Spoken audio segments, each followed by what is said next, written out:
Ladies and gentlemen, welcome back to the Southern Gateway Chorus live stream. My name is Zach Coleman. And my name is Joe Hunter. We have another poll for you. I feel like I'm just having fun with polls lately. So, based on our topic of conversation for today, the poll question is top patriotic barbershop song. We only have four options. YouTube only gives us four options. So we got on there God Bless the USA, God Bless America, the Armed Forces Medley, and Stars and Stripes Forever. Go ahead and vote on that when you got it. We are watching chat as well. You know where to find us. But before we go too far, Joe, what you thinking about, bud? It's in some ways, I think it's probably related to what our later topic is, but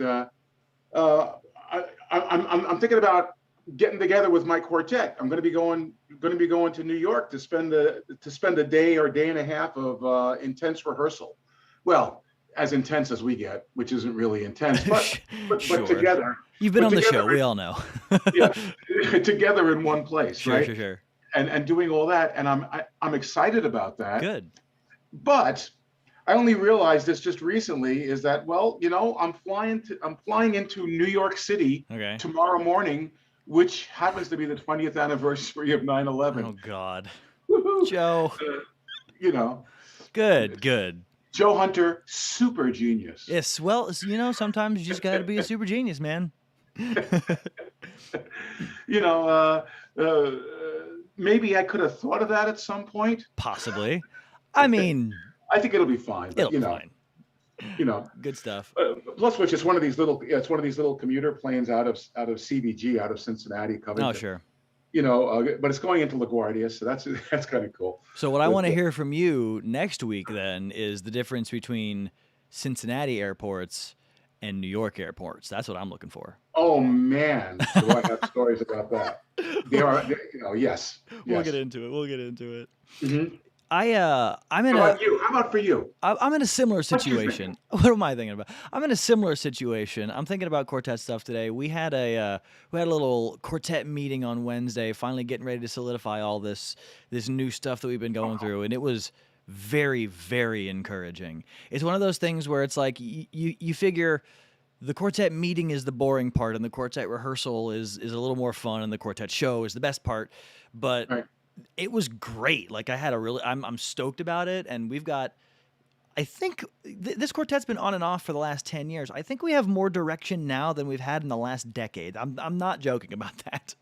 Isn't that interesting? I mean, we've had more focus and activity since the COVID situation with my long distance quartet also. It's really, it's like it's worked as a positive for us. It's amazing. Yeah. I'm just excited about it. I'm just really excited about where things are going right now.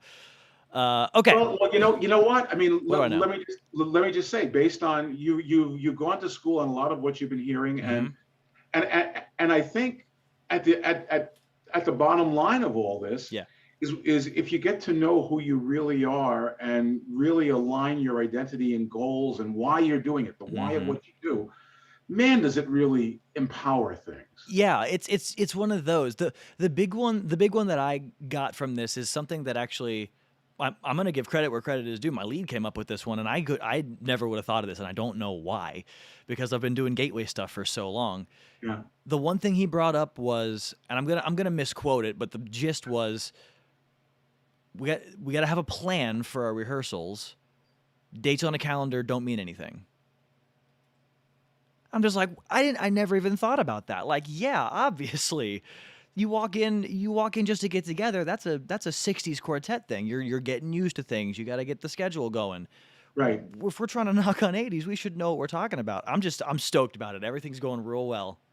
That's I'm awesome. Really excited. I can't wait. I can't wait to see where you guys go. And then again, I probably will get to see part of that since. I want to work with you. I think that's going to be very big for us.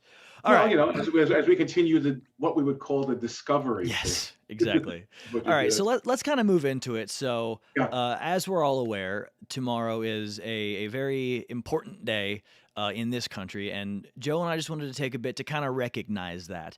I know that everybody watching the stream is not surprised by this. And actually, it was just earlier today as I was talking with my dad about it that we did this similar thing last year. I didn't even realize the stream had been going on for a full year. Wow. So that kind of blew me away for a second. But But we just wanted to take a second and kind of talk about that kind of stuff. And I'm especially excited about it. Not excited. That's super the wrong word. Scratch that from the record. That's not what I meant to say. The thing that I'm looking most forward to about this show specifically is that, Joe, you lived in New York. Yes. And that's not something I didn't think about that. You know, when all this went down 20 years ago, good Lord, I was 8 years old. Don't do the math. You can. I'm in my 20s. So I was in middle school. Like a lot of this stuff, it hit me, but it was different because I was a kid. I didn't really get most of it. And as I'm growing up, I'm like, oh, okay, this was really bad. But you were there, quote unquote. Pretty much. I mean, pretty close to actually being there. Yeah. So I want to hear that story. I feel like our viewers probably want to hear that story too. Can you just kind of give us a bit of that? What did you see? Well, okay, so here's the bottom line. At the time, I mean, and you know, it's also like to how we would relate this to the barbershop world, and then there is a relationship here. But I worked for a bank, and our office at the time, I moved a couple of times, but at the time we were working in 4 New York Plaza. For anybody who knows anything about Manhattan, that's down by the Battery and is in fact within three city blocks. So, you know, what you might say hundreds of yards from the World Trade Centers, both buildings, right? So I worked right there. I mean, it's right there. And that morning, which was a beautiful, severe, clear day, this all went down. I mean, you know, this whole thing with the towers and the planes went down right around 9 a.m. Well, that was right around the time I was due to have a staff meeting with my, you know, I manage technology, so I had a bunch of my technology people to get together, and I was running late that morning. Again, if anyone knows me, that's not a huge shock that I was running a little late. I would drive into the city from where I lived on Long Island. Having done the show with you for a little bit, I can also attest to that. Right. Generally, today you got onto the call immediately when I thought you were going to, and I was like, oh, that's early. what a shock, right? Right. So I was driving into Manhattan, and again, if anyone knows what kind of coming from Long Island, you're coming in from the east and going through the Midtown Tunnel. The tunnel goes right into Midtown, and then you head downtown. So I'm listening on the radio, and they're talking about the fact that something is happening down at the World Trade Center. And what they're saying, and this is still the fog of information, something like, we think maybe a commuter plane hit one of the towers, we're not sure, you know. So I look up and I see that there's some commotion by the towers, but not really anything that big yet. But then while I'm looking, and as I'm just about getting ready to go down into the Midtown Tunnel, here comes a jet plane at a very low level across the, right across the city skyline, and lower than you would ever expect to see a jet fly. And I saw it hit the tower and explode. Now, at this time, I'm on the phone with my staff. And just real quick, that was number 2? Number 2. Okay. Number 2. So it was a second plane. I watched it hit the tower. I'm on the phone with my staff. They're in a conference room on the 28th floor of 4 New York Plaza. And I'm talking with them and I'm saying, what's going on? What are they telling you? And they said, well, they think there's really something very serious going on, and they're telling us to just stay in place. I'm going, no. You're on the 28th floor, but essentially 30 floors up. Get out of there. Well, yeah. I mean, especially, looking back on it, we know that wasn't a threat, but like at the time, what do you know other than that happened more than once? Maybe don't be up high.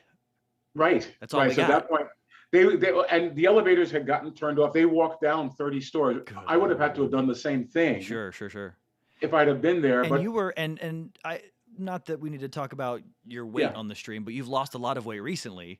Right. So that would have been. But I was much heavier then. It would have been really difficult. Yes. For me to be doing that and to be walking out, because they also walked out of Manhattan. They went across the Brooklyn Bridge to get out. Yep.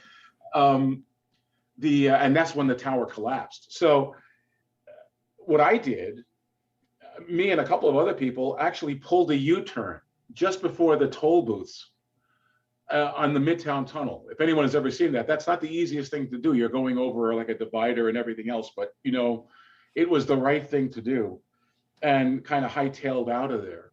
So so it was a pretty close to where we were. And also the bank I worked with had offices in those buildings, and also had a large safe deposit boxes in the basement. Yep. So we didn't know if those had survived. I had to go back in a couple of days later to see, like almost into the smoking rubble to see if there was anything left there.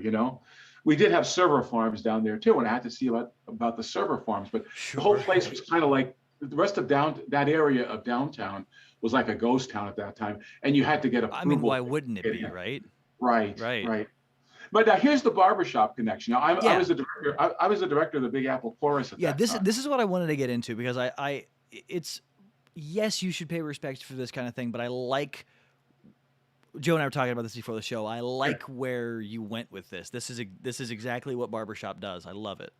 Right. So what we did was, first of all, I had a couple of guys in my chorus who were policemen and firemen, and obviously who had friends and a lot of connections down there. They were able to get us into the area near Ground Zero where other people could not get in. And real quick, because we talked about this on the show too. Your friends who were policemen and firemen, they were on duty that day, right? Yes, they were. Mm-hmm.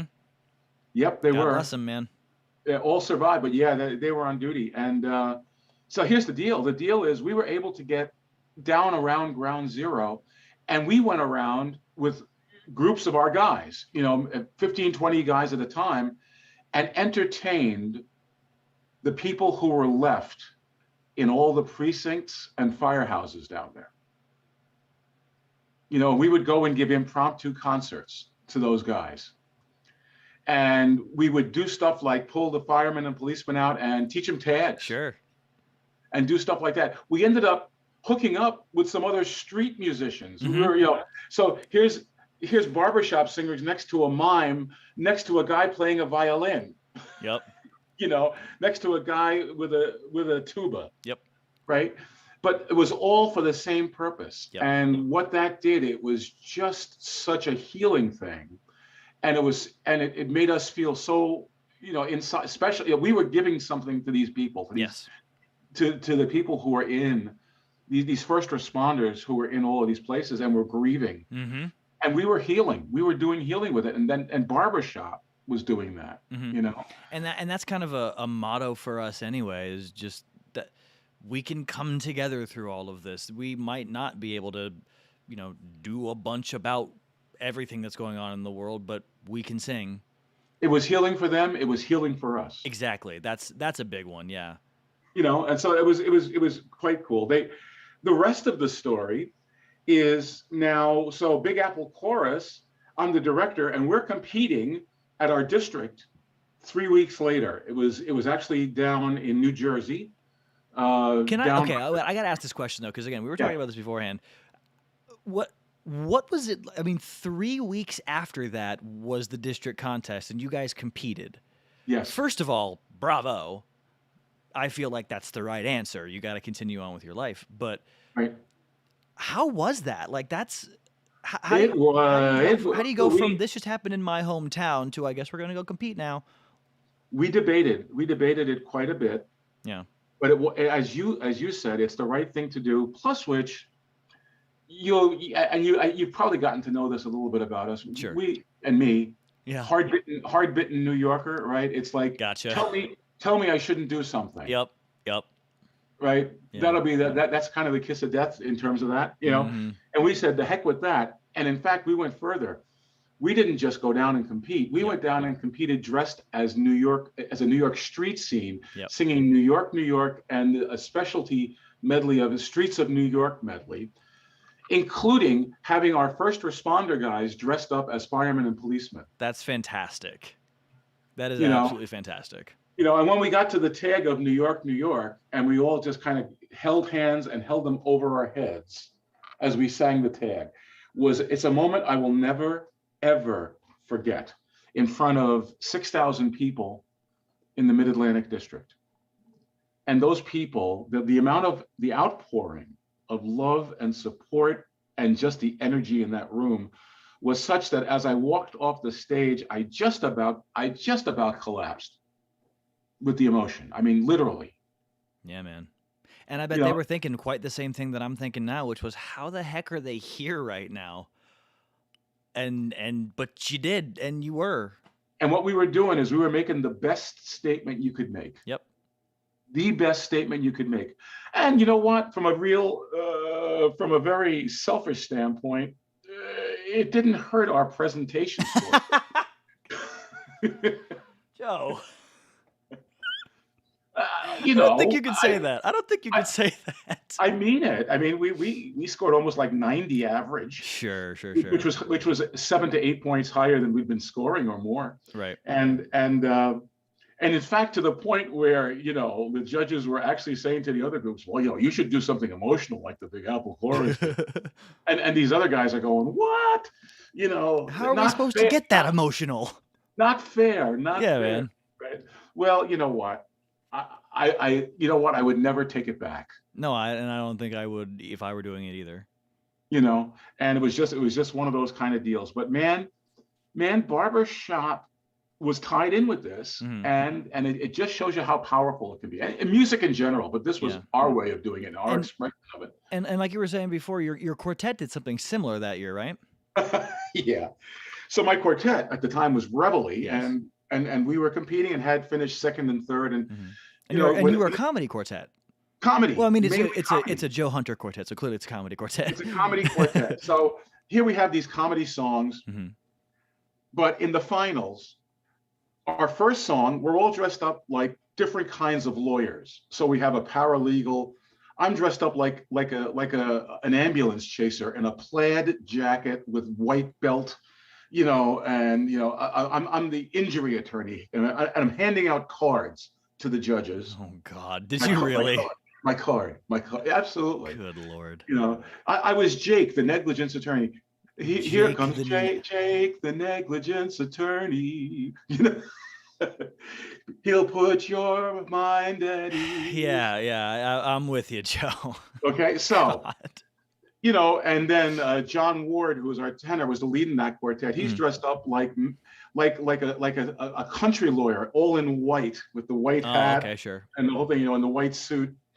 So we do this comedy lawyer song. Yeah. At the end of that, what we do is we just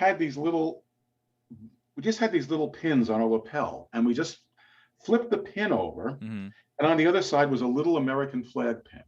Yep. And then we sang Auld Lang Syne. Seriously. Yep.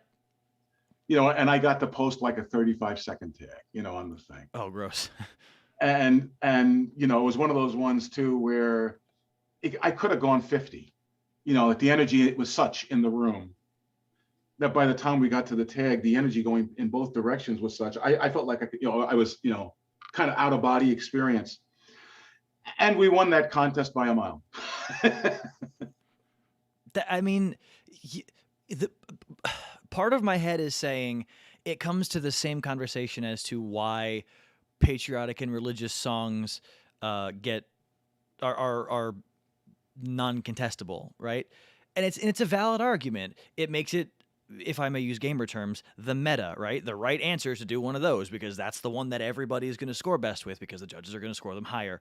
Or the converse of that, if one of the judges disagrees with, you know, let's say, a religious thing. There was some debate about yeah. No, go ahead. Right, absolutely.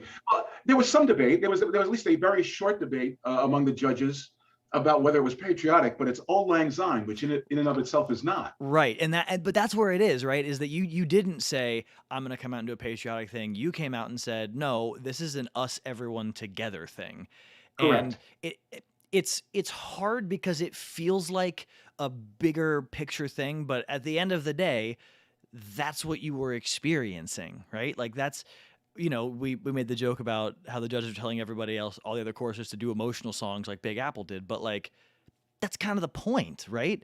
Is to say we're gonna get into what's hitting our heart right now and go for it. It is kind of hard. The point. That's tough.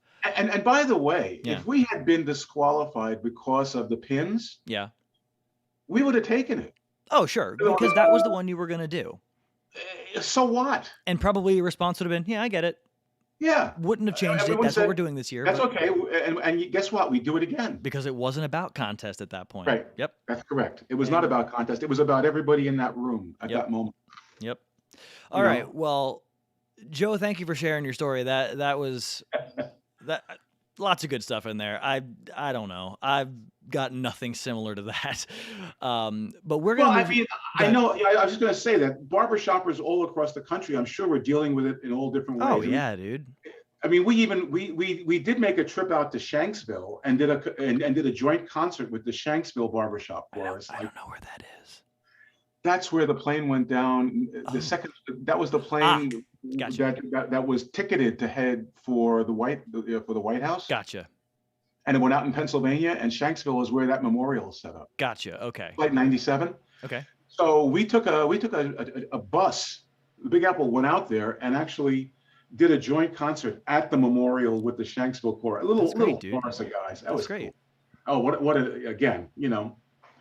And so barbershoppers all around the country, I'm sure, were dealing with healing in their own ways. Yeah, through man. all this, you know. And guess it's cool that you guys did it the way you did it. I mean, that's the It's right answer to me. You know, listen. It's to the point. I Yep. think of what we do, and you can't do better. I don't think. Nope, I don't think so. All right, well, we're going to take this conversation to a little bit of a different route, and we want to talk Yep. about patriotic songs. Now, if you haven't voted in our poll yet, make sure you do that. We've only got 4 options. That's all YouTube gives us. Thanks, YouTube. But we want to talk about some of the best patriotic songs that have been done in the barbershop style. And we have You might have one. your own favorite. You might have had your own favorite that didn't make the list. But, That's you know, there's lots. And if that's the case, say so in chat, or if you're watching this delayed, put it in the comments, and we'll talk about it, because who knows what we missed, right? There's a lot of barbershop songs out there. But we want to play one for you real quick. It's been on the show before. Gateway was fortunate enough to, a year or two before quarantine hit, Main Street was on our show. We decided that at the end of our show, we wanted to collaborate with Main Street. So here is God Bless the USA.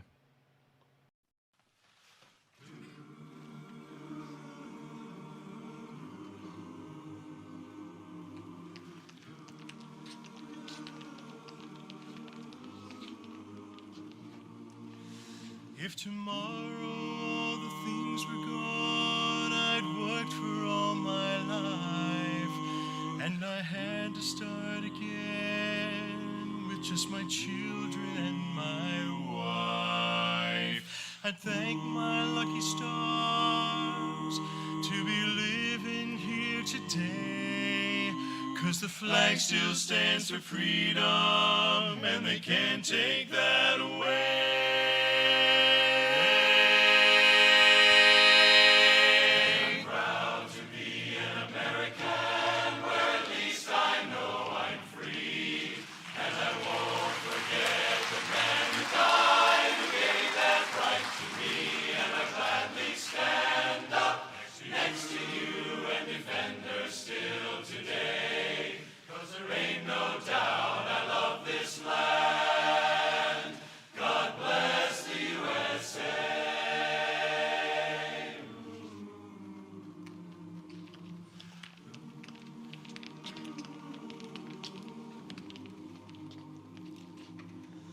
From the lakes of Minnesota to the hills of Tennessee, across the plains of Texas, from sea to shining sea, from Detroit down to Houston and New York to LA, well, there's pride in every American heart, and it's time we stand and say,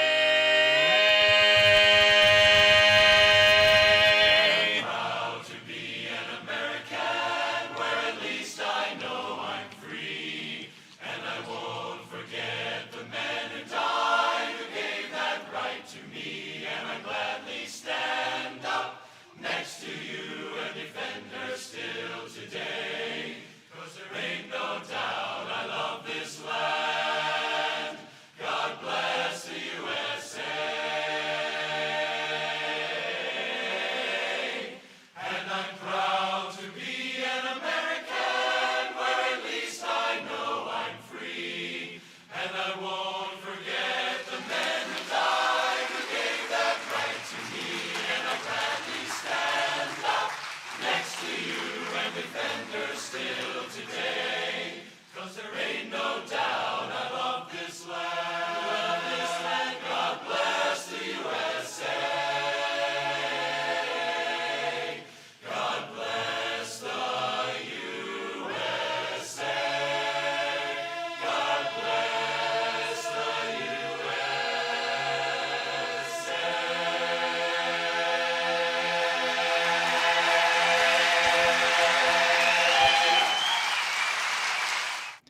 Yeah, that's that one. That one gives you chills a little bit. I didn't mean to influence the poll or anything, but it's a good one in my book.